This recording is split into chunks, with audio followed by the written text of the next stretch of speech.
Well, yesterday we learned our closets are probably filled with a bunch of clothes we don't need or wear. So really the hard step to take is figuring out what to keep and what to say goodbye to. Yes, so today we are putting Carrie LaShell up to the challenge to help Heather and I decide what we should let go and what we should keep. These are actually, we're going to use some of the clothes from our own closet, but first let's kind of recap from yesterday. We had 4 mistakes that we want to avoid, and then you gave us a sort formula to help us get from there. So the sort formula is kind of what we're going to do today, right? We are going to sort and get rid of stuff, and we're going to organize the closet today. All right, I am ready. So okay. How do we start? So the first thing I want to do is let's just get all this kind of stuff out of the closet. Dry cleaner bags, because they actually can do damage to your clothing. Really? They have a chemical in the bag, so we're gonna get rid of that. Okay. The other thing we want to do is kind of the same idea, is get rid of all these plastic hangers. They actually can do damage to your sweaters because they can leave a pokey mark, and they can also, you know, have things slide off because they're so slick. So let's get rid of all of the plastic hangers. And then any hangers that came from the dry cleaner, I think I have one in here somewhere. Well, we'll find it. Oh, here it is. Is it those irony ones? This one. It was hiding. Oh, yes. These ones. Again, same idea. The paper and this foamy stuff can actually do damage to your clothes. And again, it's going to leave the marks. So what you do want to use is you want to use these kind of huggable velvet hangers. I have these. These are great too because they save space. They're super streamlined and thin, and things don't fall off of them because they're velvet, and they're rounded enough that they're not going to leave a pokey mark in any of your items. So once we've got that dealt with, we want to just start. We want to look and see what we have. So the first thing we're going to do is we're going to look at, let's see, this is something that you brought, Tina. Let's have you hold that. I'll hold this.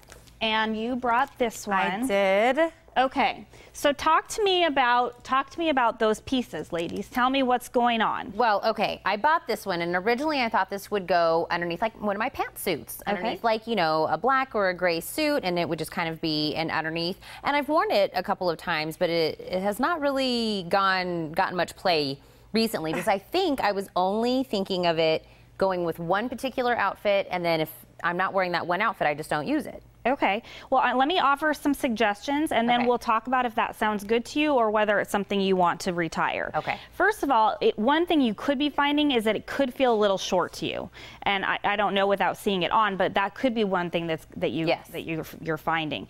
The next thing is it really could be just cute as a casual top as well. It could be cute with like skinny jeans, and do you see that taupey kind of color in there? It could be cool with some taupey tall boots, and maybe that same kind of color leather jacket, and some silver or gold earrings, and to make it kind of fun. So that would be something you could do with that if you decided you wanted to keep it. Okay. If you decided that it just didn't fit and you just haven't worn it, I would probably get rid of it. One trick to knowing whether you've worn something or not is to hang all of your hangers backwards in the closet with your items on it. And if in a year they're still hanging backwards, you haven't worn it. And it's time to get rid of that item, most likely. That's what I needed. Yes. Yeah. Okay. That's cool. I can envision like 3 new outfits for you right now. Okay, so this is something I bought a couple seasons ago. Love the color. And it's large. So what I would do is I'd wear like a skinny little tank top under, maybe with some leggings. Okay. I could go to rehearsal. I could go out with my friends. And now the last couple times I've put it on, I just feel like it's kind of oversized and maybe not as flattering as I once thought it was. Okay. Well, oftentimes these kind of knit fabrics can stretch out. So it's possible that it has lost its shape.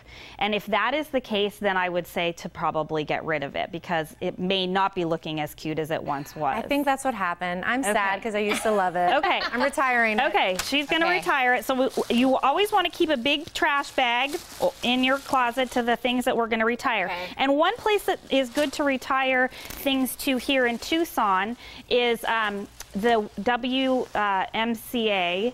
Is it the YWCA? It's called My Sister's Closet. Yes. And so they would be able to probably be glad to take some of those kind of items. Great. Okay, we're gonna try to give this one a little bit of life. We're gonna give it some new life. This is a keeper. So let's do one more. I think this one was yours, and this one was yours.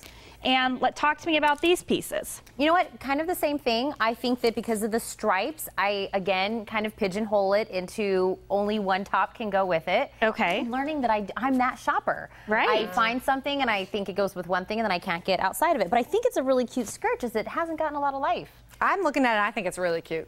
I think you should definitely keep that skirt. I think there's lots of things to do with it. I'm just looking here on our rack to see what about the top that we talked about yesterday.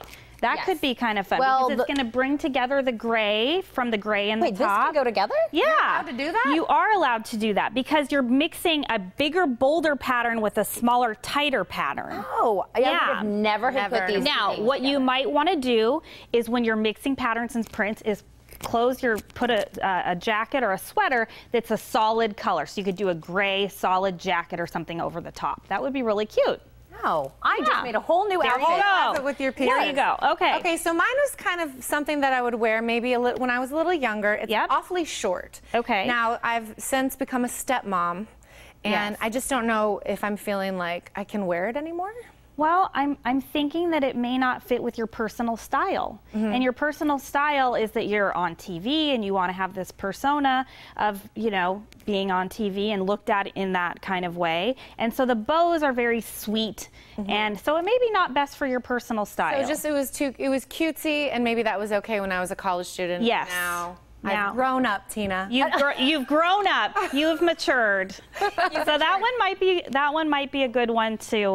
But I think a lot of us fall into this. Is we have an outfit we loved at one point in time, and we keep thinking we'll go back and wear it again. Yeah, and so they just sit in our closet. We just need to buckle down and really be realistic, right? So one thing that you can do in this case is if it feels like it's I love it, is just go ahead and box it up and put it into a box where all your mementos from high school or college are.